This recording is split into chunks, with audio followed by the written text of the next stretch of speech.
సుమన్ టీవీలో మీ business promotions కోసం ఈ కింది నెంబర్ను సంప్రదించగలరు.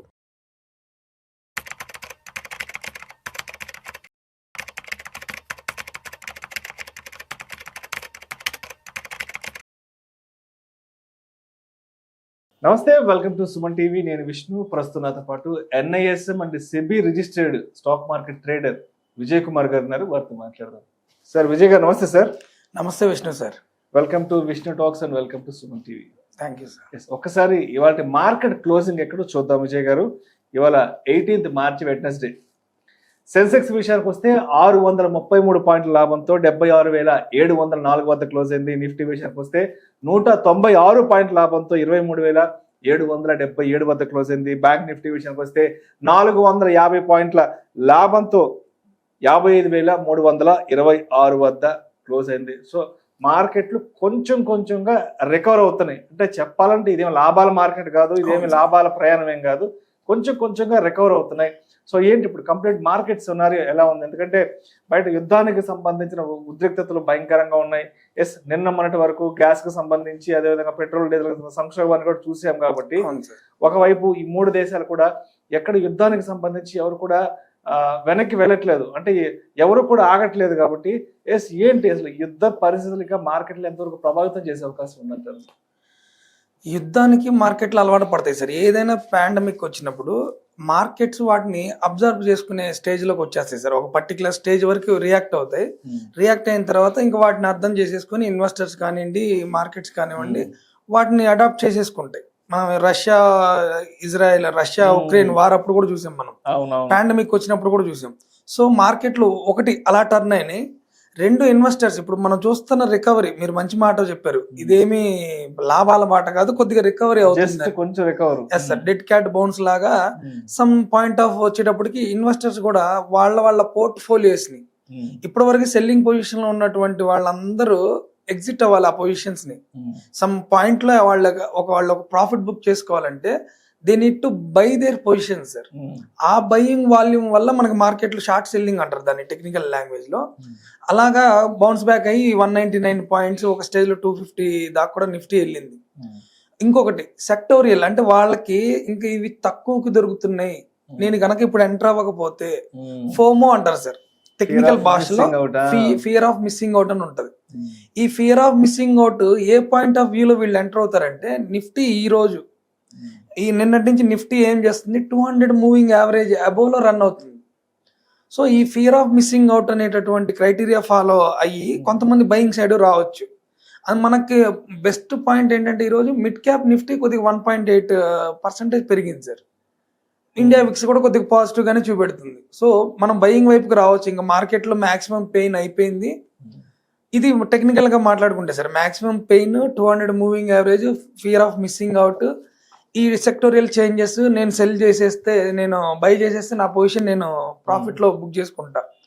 ఇంకపోతే మీరు అన్నట్టు వార్ లో సీజ్ ఫైర్ అనౌన్స్ అవుతుంది. ఈ 2-3 డేస్ అనౌన్స్మెంట్ జరుగుద్ది. నిన్న జరిగిన నాటో మీటింగ్స్ కానీ, అమెరికా బయటకు వచ్చేయడం, నేనే సపరేట్ గా నేషన్ ని రెడీ చేస్తానడం, అమెరికాకి అగైనెస్ట్ గా ఇప్పుడు ఒక 5 దేశాలు మాట్లాడుతున్నాయి. మొన్నటి వరకు మాట్లాడినటువంటి కంట్రీస్ అమెరికాకి అగైనెస్ట్ గా మాట్లాడుతున్నాయి. ఇప్పుడున్నటువంటి ఫెడ్ చైర్మన్ కూడా, అతను కూడా ఇప్పుడు అగైనెస్ట్ గా ఈ రోజు మీటింగ్ ఉంది సార్ వాళ్ళది 11:50. మన మార్కెట్ ఆల్మోస్ట్ క్లోజ్ అయ్యే టైంలో, కమోడిటీ మార్కెట్ కూడా క్లోజ్ అవుతుంది ఆ టైంలో. ఈ రెండింటి వల్ల మనకు ఆర్బీఐ మీటింగ్ ఉంది సార్, మళ్ళీ ఆర్బీఐ మానిటరింగ్ పాలసీ ఉంది. సో ఎక్కడో some markets expecting positive news from higher authorities. Particularly మన ఇండియన్ మార్కెట్స్ లో ఆర్బీఐ నుంచి ఏదో సమ్ గుడ్ న్యూస్ ని ఎక్స్పెక్ట్ చేస్తున్నారు.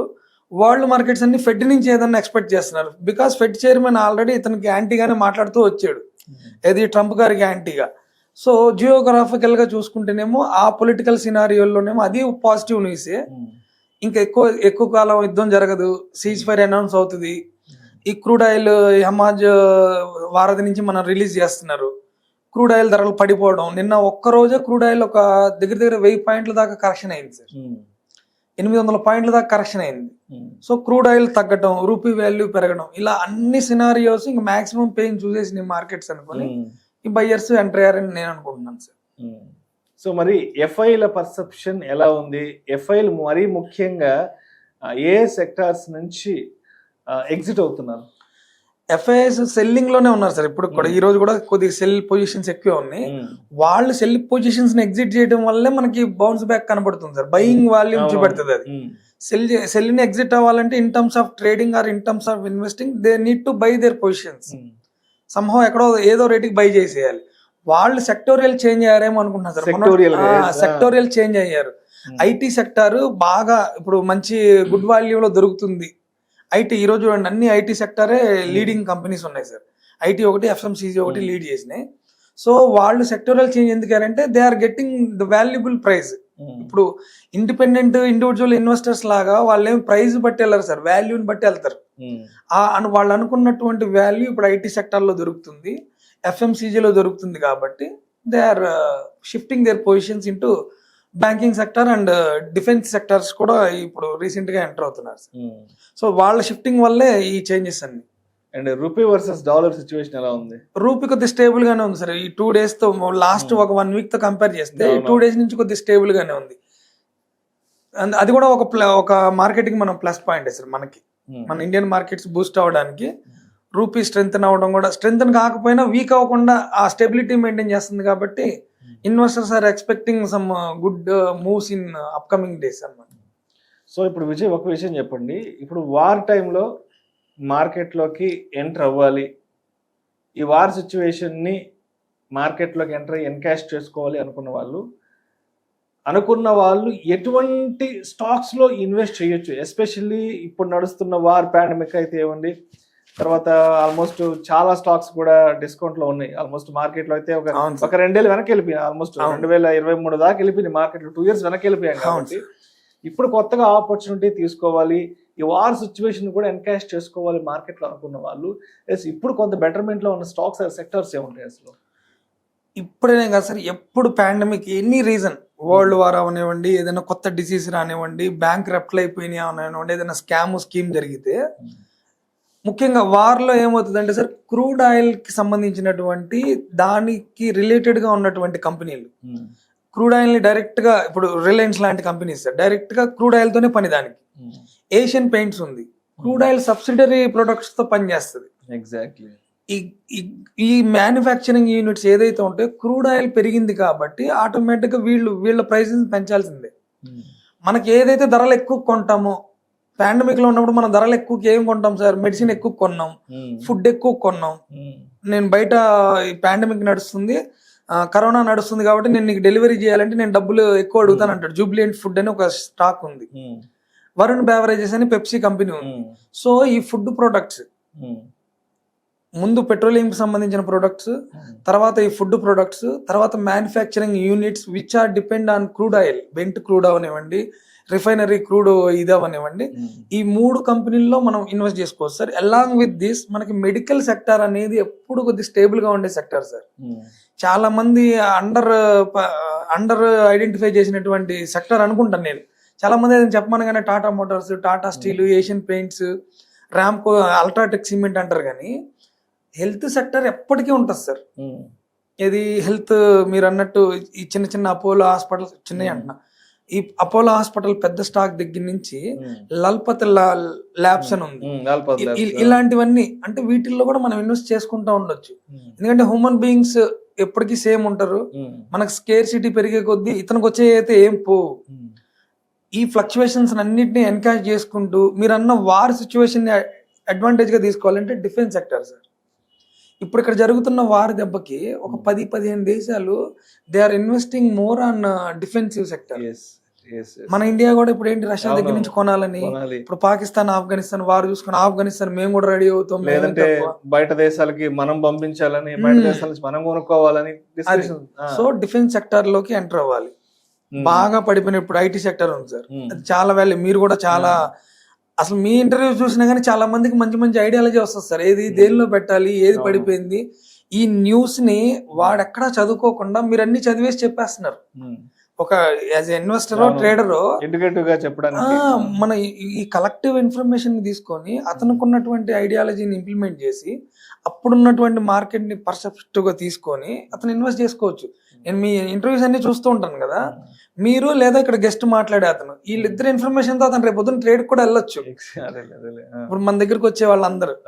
సో తన తెలివితేటలు కూడా వాడి ఇవన్నీ గమనించుకుంటూ FMCG sector, defence sector, health care, hospitals కి సంబంధించి వీటిల్లో ఇన్వెస్ట్ చేసుకోవాలి. ప్రతి ఒక్కళ్ళు ఇన్వెస్టెడ్ అండ్ ఇన్సూర్ అయి ఉండాల్సిందే సార్. ఎనీ సిచ్యువేషన్ మీకు ఇన్సూరెన్స్ ఉండాలి, ఇన్వెస్ట్మెంట్ ఉండాలి. సో ఒకసారి టెక్నికల్ గా చూద్దాం. సో మరి నిఫ్టీ సపోర్ట్ అండ్ రెసిస్టెన్స్ ఎక్కడ ఉంది అసలు? నిఫ్టీ సపోర్ట్ వచ్చి 22,890 సార్. మాక్సిమం పెయిన్ అంటే 22,890 వరకు మాక్సిమం పెయిన్. మనం ఆ 22,890 కనుక బ్రేక్ అయితే 23,250 సార్ నెక్స్ట్ రెసిస్టెన్స్. 23,250 కనుక సక్సెస్ అయితే 23,650 సార్. ఈ లెవెల్స్ కి ఇన్ బిట్వీన్ మనం సపోర్ట్ అండ్ రెసిస్టెన్స్ డ్రా చేసేసుకొని మీరు ఎనీ ఇన్వెస్టర్ ఎనీ టైంలో మీరు ఇన్వెస్ట్ చేసుకుంటూ ఉండొచ్చు మనం చెప్పిన సపోర్ట్ లెవెల్స్ వాడిని. అది కాక గుడ్ పార్ట్ ఏంటంటే నిన్నటి నుంచి Nifty 200 moving average above run అవుతుంది సార్. అదొక గుడ్ పార్ట్ టెక్నికల్ గా.